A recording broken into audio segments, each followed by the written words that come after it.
Sa bisa ng warrant of arrest para sa kasong acts of lasciviousness, nahuli ang isang wanted person ng mga otoridad sa barangay 6, Catbalogan City, Samar.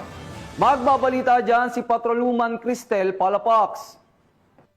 Ng mga otoridad ang isang lalaking wanted person na may kasong acts of lasciviousness sa Barangay 6, Catbalogan City, Samar. Bandang alas 7 ng gabi nang maaresto ang akusado ng mga tauhan ng 802nd Maneuver Company, Regional Mobile Force Battalion 8 sa koordinasyon sa Catbalogan City Police Station sa bisa ng warrant of arrest para sa kasong acts of lasciviousness na may nirekomendang piyansa na 36,000 pesos para sa pansamantalang kalayaan. Ang akusado ay dinala sa Catbalogan CPS para sa kaukulang dokumentasyon at tamang disposisyon. Patunay lamang na ang pambansang pulisya ay hindi nagpapabaya sa kanilang sinumpaang tungkulin na hulihin ang mga taong tiwalag sa batas upang mapanatiling ligtas ang komunidad nang sa gayon may patupad ang kapayapaan ng bansa para sa ligtas at maunlad na bagong Pilipinas.